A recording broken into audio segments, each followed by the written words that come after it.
Baik teman-teman, kita lanjut part 2, yaitu kaidah kebahasaan teks eksplanasi.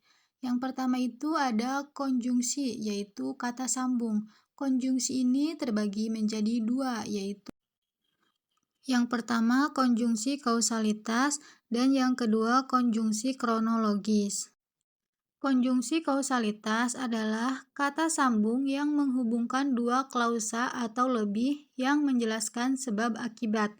Contohnya yaitu karena, akibat, oleh sebab itu, dan oleh karena itu. Misalnya pada kalimat hujan terjadi karena proses penguapan air laut. Nah, konjungsi pada kalimat tadi yaitu karena yang menyatakan sebab akibat.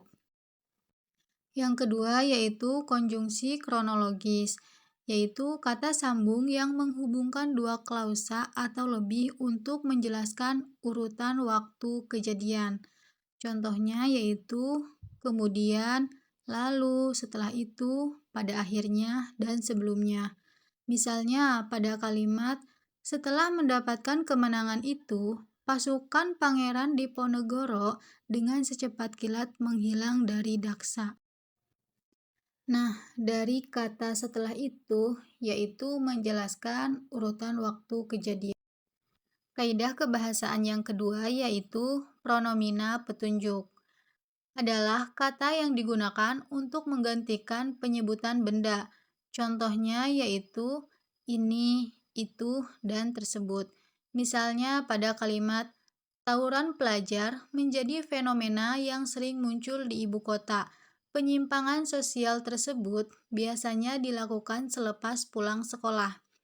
Nah, kata tersebut digunakan untuk menjelaskan nomina di depannya, yaitu tawuran pelajar. Yang ketiga yaitu kata pasif, yang diawali dengan imbuhan di atau ter. Contohnya pada kalimat para buruh yang tergabung dalam organisasi Ikatan Buruh Indonesia menyampaikan aspirasi mereka di depan Istana Presiden. Kata tergabung merupakan bentuk kata kerja pasif. Yang keempat yaitu kata denotatif. Kata denotatif adalah kata yang memiliki makna sebenarnya. Contohnya, wah, maksudnya gimana sih? Eits, jangan bingung.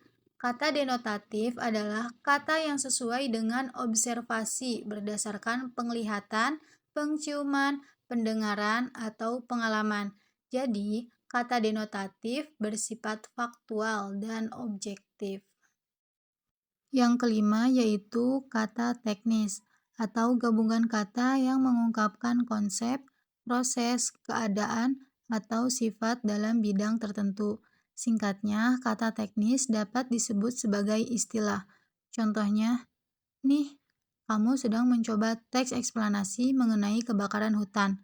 Nah, kamu menemukan istilah fire spot yang berarti titik awal penyebaran api. Lalu ada struktur dan cara membuat teks eksplanasi. Yang pertama itu ada identifikasi fenomena, yaitu gambaran awal tentang fenomena yang disampaikan.